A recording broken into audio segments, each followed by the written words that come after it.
Je vis avec ma femme à Kyoto, au Japon. Avant de commencer ce témoignage, je vais faire une prière pour tous les auditeurs. Seigneur mon Dieu, prépare ton peuple à recevoir ton onction, fais-les ressentir le plaisir de rechercher ta présence, afin que tu puisses répandre ton onction, touchez-les.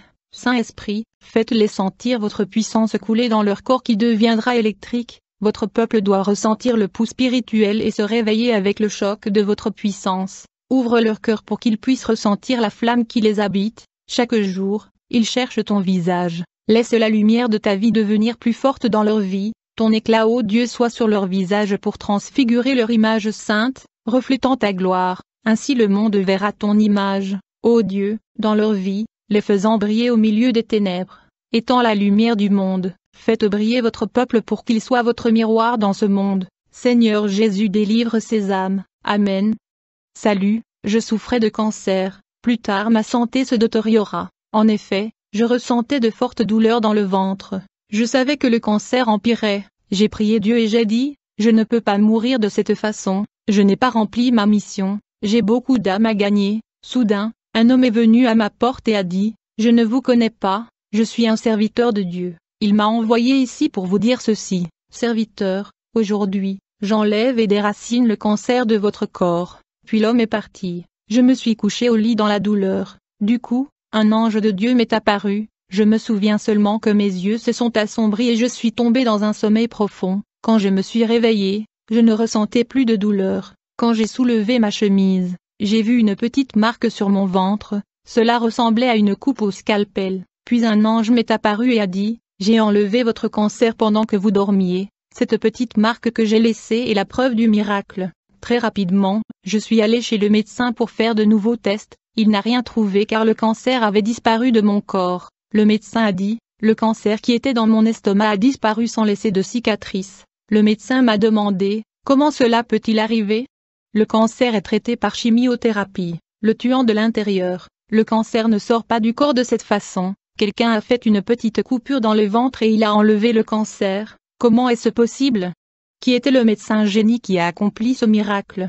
J'ai répondu, je ne sais pas, mais quand je me suis réveillé, j'avais déjà cette marque. Le Seigneur Jésus m'a guéri, docteur. Je suis entré chez moi, remerciant Dieu pour ce miracle. Je me suis plié le genou et je suis allé prier. Plus tard, je me suis rendu dans une mission évangélique à Puebla, à Mexico. J'ai loué un hôtel pour me reposer du voyage, puis je suis allé acheter de la nourriture pour mon café. Du coup, j'ai vu un mendiant sur le trottoir. Je l'ai suivi à la boulangerie. Le lendemain, je suis allé à la boulangerie. J'ai trouvé le mendiant. Je lui ai donné du pain et je suis entré chez moi. Le jour suivant, j'achetais du pain. Soudain, je vois ce mendiant qui s'est approché de moi et m'a dit, « Laisse-moi rester chez toi. » J'ai dit, « Je ne peux pas, je ne vis pas ici. Je suis de passage et je vais rentrer à la maison. » Le lendemain matin, il était devant ma porte et a dit, « Laissez-moi vivre chez vous, s'il vous plaît. » J'ai dit, « Jeune homme, je fais une mission évangélique importante. Je ne peux pas prendre soin de vous. Vous n'avez aucune idée de ce qu'est une mission.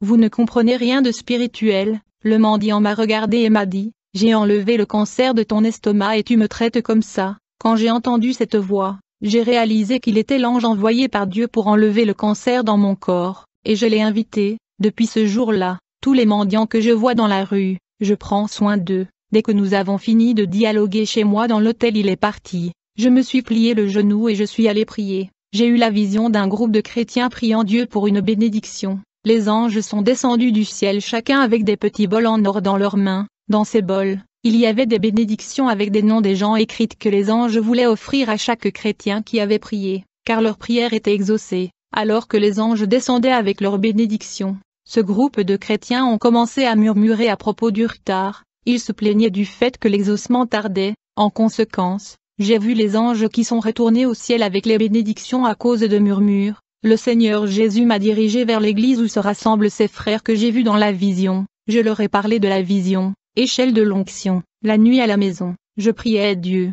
J'ai eu la vision d'une échelle spirituelle qui descendait du ciel. Chaque escalier avait des gens qui montaient. 40 personnes n'avaient toujours pas monté les escaliers de cette échelle. 30 personnes étaient sur les premières marches. 20 personnes étaient à mi-chemin. Je me suis vu dans ces escaliers. J'avais franchi le milieu des marches et je m'approchais de l'entrée céleste. 10 personnes étaient sur la même marche que moi. Jésus m'a dit, Les étapes de marche de cette échelle sont les positions de chacun de mes serviteurs dans le monde spirituel. Quand ils montent l'escalier à chaque étape, leur valeur augmente. En conséquence, des sceaux d'autorité sont passés entre leurs mains. À chaque étape qu'ils s'avancent, ils reçoivent des bureaux célestes, et ils reçoivent de promotion dans le monde des esprits. Ils reçoivent également des dons qui sont accompagnés des expériences surnaturelles. La fonction, l'ordination des hommes et l'onction terrestre ne sont pas valables pour moi. Le chrétien peut être un évêque de l'Église, s'il ne pas oint par moi, sa fonction et son bureau dans le monde spirituel sera petite. Par contre, un simple croyant dans l'Église peut avoir une grande position dans le monde des esprits et être craint par les légions diaboliques. Le monde spirituel est l'inverse du monde matériel. Les petits et les humbles je les fais grands dans les mondes des esprits, et les grands sur la terre dans le monde spirituel sont petits. Ceux que les hommes n'ont pas oints pour mon travail je veux les oindre. J'ai commandé à de nombreux pasteurs d'oindre mes élus. Ils ont refusé de les oindre à cause de leur posture financière. Puis Jésus me dit, Kenzo, qui a élevé ton ministère, était-ce moi ou l'homme? Regardez-moi, comment j'utilise votre ministère. Si vous aviez été élevé par des hommes vous ne seriez pas arrivé là où vous êtes venu. Je ne veux pas que votre nom soit divulgué dans les médias sataniques, de peur qu'il ne soit exalté par l'homme. J'exalte l'homme sans avoir besoin de médias. Je vous ai révélé les 3 sphères et dimensions du monde spirituel, le ciel, l'enfer et l'air, des régions spirituelles où le règne de Satan gouverne sur la terre. Le diable peut imiter même les dons du Saint-Esprit, il est le maître des déguisements. Cette Église moderne ne se sanctifie pas, ne se repent pas de ses péchés, il n'aime plus Dieu, il veut du matérialisme et des pluies de bénédiction, de guérison, de l'argent, de bien-être, mais ne veut pas la conviction de péché, la repentance, la sainteté et de réveil spirituel. Tout cela contredit l'Évangile, et comme l'iniquité abonde, l'amour de plusieurs se refroidira. Matthieu 24 verset 12. Je suis entré dans une église au Mexique et j'ai prêché. Jésus a parlé durement aux gens à travers mon ministère. Puis je suis entré à la maison où je suis resté. Je n'avais plus d'argent pour le loyer et ma mission au Mexique était loin d'être terminée. Jésus a dit, je vais préparer un autre endroit pour vous. La place que Dieu a préparée pour que je reste était dans la maison d'un missionnaire. Voir le récit de l'homme qui m'a accueilli. Je m'appelle Murillo, je suis missionnaire et je vis seul, je fais le travail de Dieu. La nuit dernière, j'ai fait un rêve. Dans ce rêve j'ai vu un soldat qui venait dans mon pays. Ce soldat est venu avec autorité du ciel pour combattre les légions de démons qui infestent mon pays. Lorsque ce soldat a marché sur mon pays, les légions de démons se sont enfuies. Je me suis réveillé le matin en me demandant s'il y avait un homme d'une grande capacité spirituelle pour combattre ces démons territoriaux. J'ai prié Dieu et lui ai demandé de révéler qui était cet homme venu dans mon pays. Une image d'un homme japonais de taille courte et simple est apparue devant moi. Dans sa main droite il avait une épée de feu, et dans sa main gauche il portait un bouclier. Il a marché jusqu'à cet endroit et était vêtu d'autorité. Son épée qu'il portait se transforma en une Bible et sur son bouclier était écrit « Gardez la foi ». Une voix me parla à ce moment-là, disant « Voici mon serviteur que j'ai envoyé, et il logera dans votre maison ». Quelques jours plus tard, j'ai vu un monsieur japonais à la recherche d'un endroit pour rester. J'ai demandé son nom. Il a dit qu'il s'appelait Kenzo et qu'il était en mission. Cet homme avait les mêmes caractéristiques que ce missionnaire que j'ai vu dans la vision. Je l'ai invité à rester chez moi. Il ne voulait pas me déranger. J'ai insisté et il a accepté mon offre d'hébergement. Il voulait payer, je n'ai pas accepté son argent et je l'ai laissé rester gratuitement. Il est resté dans la chambre de mon frère qui a quitté la maison quand il est allé vivre ailleurs avec sa femme. Le lendemain, le missionnaire entra dans la pièce à 10 heures et fit une prière pendant 12 heures sans s'arrêter. Le Saint-Esprit prit le contrôle de sa bouche. Quand la prière a pris fin à 10 heures, je lui ai demandé s'il était normal qu'il passe toute la journée à prier. Il a dit non, juste au cas où il y a des circonstances spéciales. Et il m'a dit qu'il a prié 12 heures à cause des légions de démons territoriales qui sont dans cet endroit qui planifient de l'attaquer. Il a dit qu'il prie normalement 3 heures par jour. Quand il va faire des missions évangéliques, ses prières durent maintenant entre 4 et 5 heures. Lorsqu'il s'agit d'un cas spécifique comme celui-là, les heures de prière sont dépassées. Chaque jour, le missionnaire entrait dans la pièce pour prier et fermait la porte avant de sortir pour faire des missions. Un jour il a oublié de fermer la porte de sa chambre. Je suis entré dans sa chambre pour chercher la chaussure de mon frère. En entrant, j'ai senti une onction puissante dans sa chambre. Il semblait que tout le ciel était descendu. Du coup ma vision s'est ouverte. J'ai vu dans une vision le missionnaire alors qu'il était à genoux. La pièce était remplie des anges quand il pria. Ses prières étaient si sincères que j'ai vu une boule de feu dans le cœur de Kenzo. Son cœur était en feu et des larmes coulaient de son visage. Un ange collectait ses larmes dans la coupe et montait au ciel. L'atmosphère dans cette pièce était paradisiaque. Je ne voulais pas quitter la pièce à cause de la présence de Dieu. Ce que je peux dire, c'est que dans ma maison, j'ai toujours senti la présence de Dieu, mais ce jour-là c'était plus fort. Avec le pasteur restant chez moi, mon ministère a prospéré, j'ai gagné beaucoup d'âmes, reçu plusieurs invitations à exercer le ministère dans divers endroits, j'ai maintenant un travail qui gagne 3 fois plus que mon emploi actuel. Chaque fois que le pasteur priait et quittait la pièce, il se passait quelque chose de différent, son visage brillait comme un miroir qui reflète le soleil, son visage était transfiguré et des lumières brillaient sortaient de son corps. La nuit alors que j'ai prié Dieu pour le missionnaire Kenzo, j'avais une vision dans laquelle ses prières détruisaient de grandes forteresses dans les airs, et il déplaça les bénédictions en sa faveur, et tout le quartier fut ému par la prière et les vies furent transformées. Je me suis souvenu du passage de Jacques 5 verset 16, qui dit que la prière des justes peut faire plus dans ses effets. J'ai vu le missionnaire pleurer, intercédant avec un grand amour. Son cœur était semblable à un enfant. Malgré les difficultés de sa mission, il a exprimé sa joie, s'est réjoui de la présence de Dieu lorsqu'il a prié. C'était une personne séparée qui ne cédait pas au désir de la chair. Il marche dans l'esprit et vit la parole. Sa chair est morte pour le monde. Il a crucifié ses désirs, se sacrifiant pour le travail. Un jour, il m'a dit, Murillo, l'onction céleste est versée dans la vie de celui qui marche dans la sainteté et les signes de Dieu l'accompagnent. Ce pasteur a apporté des bénédictions chez moi. Quand il a quitté ma maison, les démons m'ont haï, car le pasteur Kenzo m'a révélé des secrets spirituels et les démons ont attendu qu'il parte pour attaquer ma maison. Des persécutions de toutes parts et de toutes sortes se sont abattues sur moi. Je suis le pasteur Kenzo. Le missionnaire Murillo m'a invité à aller dans son église. Jésus m'a révélé que les frères dévaluaient son église car étant stricte, et ils valorisaient l'église d'un autre pasteur libéral de la prospérité. Cela a provoqué des scandales aux yeux du Seigneur. Jésus a révélé qu'il était un jeune homme humble qui vivait dans la prière et qui était au service tous les jours. Je lui ai dit, aujourd'hui, vous prêtez vos pieds à l'évangile de paix. En conséquence, ce jeune homme s'affirma de nouveau dans l'évangile. J'ai quitté la maison du missionnaire Murillo et j'ai loué une autre maison. Le lendemain matin, un chrétien a frappé à ma porte, parlant en langue, puis a interprété le message en portugais. Il m'a dit, ainsi dit le Seigneur, va dans la ville de Juarez, et prêche ma parole. En passant la prophétie, il est parti. J'ai pensé au jeune homme qui était à ma porte et a dit qu'il avait enlevé mon cancer. J'ai cru le garçon qui a prophétisé en me disant d'aller à Juarez. Le lendemain, j'ai fait mes bagages pour me rendre en ville. Au milieu du chemin, la voix du Saint-Esprit dit, n'allez pas dans cette ville, il y a la mort. De retour chez moi, je me suis rendu compte que Satan m'avait tendu un piège mortel et il s'est servi de ce garçon pour me tromper. J'ai prié Dieu et lui ai demandé si je pouvais aller à Mexico pour exercer le ministère. Le Saint-Esprit a dit, cette ville est un pays stérile pour l'évangile, il n'y a pas de moisson d'âme à cet endroit. Il y a de nombreuses églises et les gens n'écoutent pas la parole. Plus tard je passais dans la rue, et j'ai vu un panneau où il était écrit Grand Réveil. Tous sont invités par le pasteur Ramiro, pasteur de l'église régionale des Saints. Je suis allé visiter cette église. Des gens ont été appelés à témoigner au sujet de leur guérison lors du 2e jour de cette campagne. Ils ont dit avoir trouvé des emplois, d'autres des promotions et d'autres des augmentations de salaire, tandis que les créateurs d'entreprises ont tiré des profits. Ils ont dit que le pasteur Ramiro avait publié une parole prophétique sur les bénédictions d'Abraham. Le pasteur Ramiro avait publié des paroles prophétiques de multiplication financière pour tous ceux qui prennent leurs offrandes à l'autel.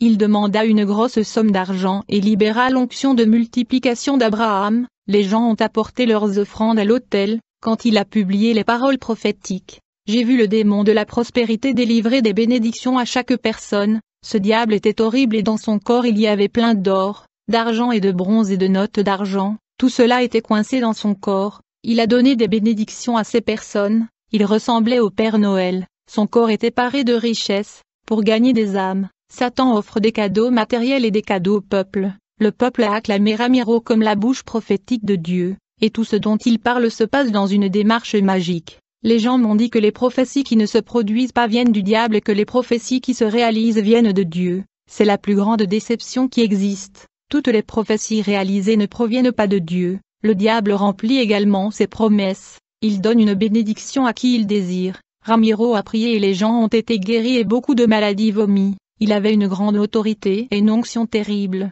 J'ai vu des mots sortir de sa bouche sous la forme de boules de feu avec une couleur jaune foncé qui ont touché ces personnes. mais j'ai vu 2 démons l'accompagner, l'un est le démon de la prospérité et l'autre était le faiseur de miracles. Le Saint-Esprit m'a révélé que cet homme est un séducteur et un marchand de l'œuvre de Dieu. Le Saint-Esprit m'a donné une prophétie à lui transmettre.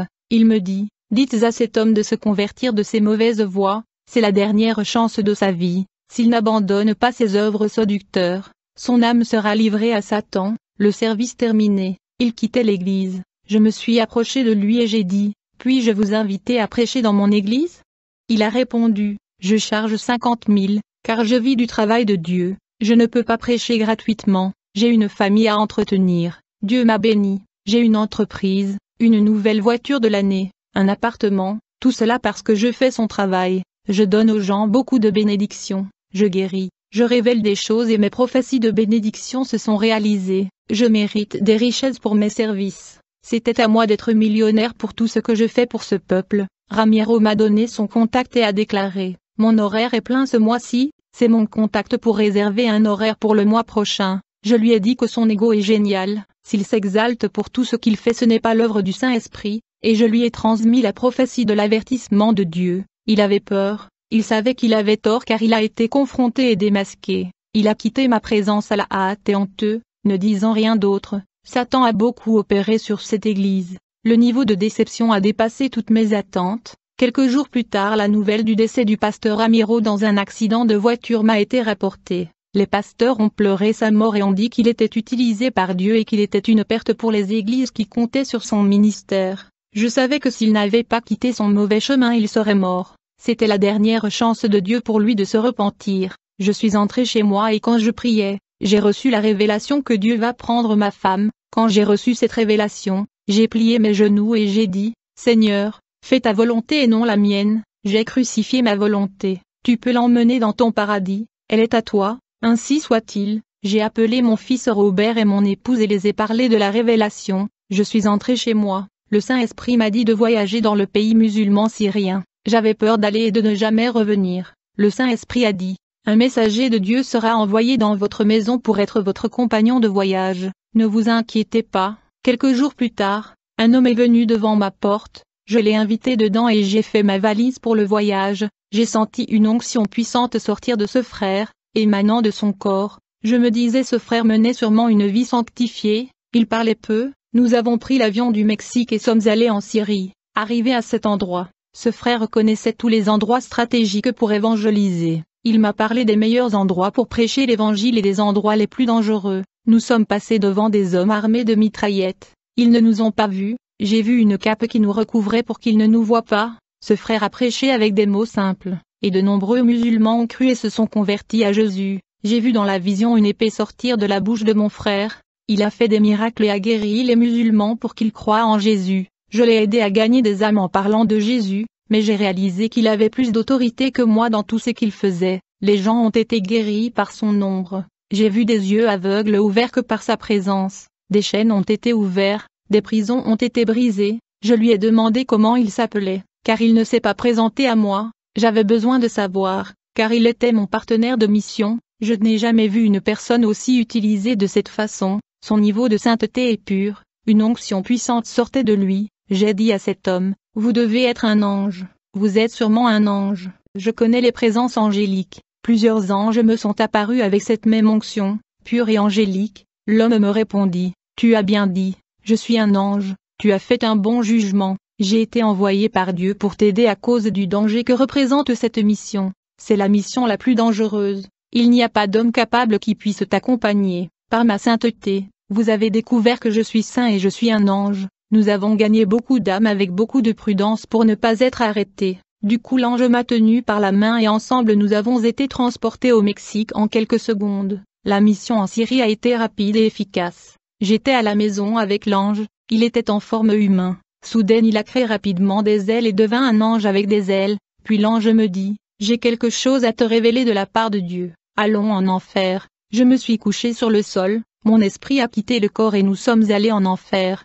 Quand nous sommes entrés en enfer, nous sommes allés dans la vallée des faux prophètes. J'ai vu le pasteur Ramiro brûler dans les flammes, dès qu'il m'a vu, il me dit, pasteur, vous avez raison, j'ai péché, fait de mauvaises choses, j'ai exigé des prix élevés pour prêcher l'évangile, maintenant, Je sais que nous ne pouvons pas facturer pour prêcher l'évangile, Satan m'a trompé, je pensais que je vivrais plus longtemps pour se repentir plus tard. Maintenant je suis mort et je suis tombé ici, tu avais raison, mais je ne t'ai pas écouté, dit à l'ange à tes côtés de me sortir d'ici, mais c'était trop tard pour Amiro. L'ange et moi avons continué à marcher, j'ai vu des chrétiens en enfer, pour avoir provoqué des divisions dans les églises. Ils ont mis fin à l'union des frères à cause de leur langage perturbateur et discordant. Au lieu d'unir les chrétiens, ils ont désarmé tous les membres, laissant l'un contre l'autre, l'église étant déstabilisée, ils paient maintenant en enfer. J'ai vu des croyants en enfer pour avoir laissé l'esprit de folie entrer en eux. Ils ont entendu diverses hérésies,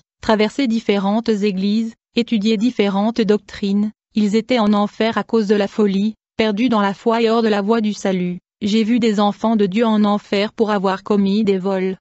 Ils ont emprunté de l'argent et ne l'ont pas rendu. Celui qui ne rend pas ce qui n'est pas le sien a commis le vol et il est un voleur. J'ai vu des croyants en enfer à cause du mensonge. Ils sont entrés dans l'entreprise pour vendre leurs produits, et pour ne pas être renvoyés ils ont menti à leur chef. D'autres ont triché en dépensant moins d'argent. Ils ont profité de l'innocence et de la confiance des gens. Les maris et les femmes ont fait quelque chose de caché à leurs partenaires conjugaux, ont menti pour ne pas dire la vérité, craignant les querelles et les divorces. D'autres ont menti à leur pasteur pour ne pas être disciplinés et perdre leur poste. Le mensonge était si courant dans leur vie, ils ont commencé à mentir pour ne pas avoir de problème. Tous ces gens qui mentent facilement étaient en enfer. Le mensonge même il est petit est un péché, et c'est mauvais car il peut conduire à la condamnation de l'enfer. Mieux vaut dire la vérité et se faire mal au lieu de mentir et de rester en paix.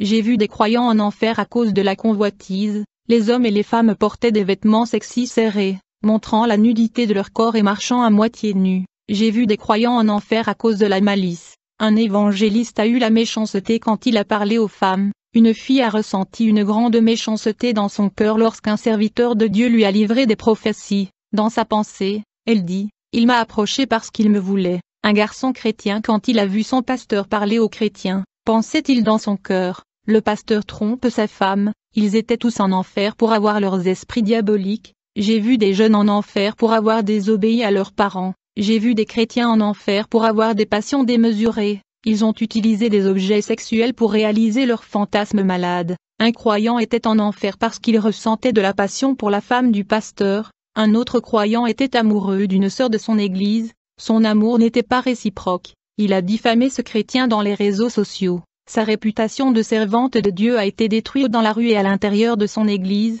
Ce croyant est mort et est allé en enfer. Un autre jeune homme de l'église est tombé dans la fornication avec une fille et a dénigré l'image de cette fille la faisant ressembler à une prostituée. La fille ne voulait plus de ce garçon et quitta l'église dans la honte. Ce garçon est mort et est allé en enfer. J'ai vu des croyants en enfer pour avoir commis des maladresses. Ils se sont très mal comportés dans la société. L'un d'eux aimait déranger les femmes qui passaient dans la rue et était immoral dans ses actions. D'autres chrétiens se sont disputés avec les méchants. J'ai aussi vu des chrétiens qui achetaient des choses et ne payaient pas. Tous ces gens étaient en enfer. L'ange et moi sommes sortis de l'enfer. Il est monté au ciel et je suis resté sur la terre. J'ai fait mes bagages et je suis allé aux États-Unis pour assister au mariage de mon fils Robert. Quand je suis arrivé, ma femme m'attendait pour le mariage. Elle était arrivée en premier. La célébration du mariage a eu lieu à l'église du quartier général où j'ai été pasteur, qui est maintenant sous la responsabilité pastorale du pasteur d'Éric. Il a même conduit le mariage de mon fils.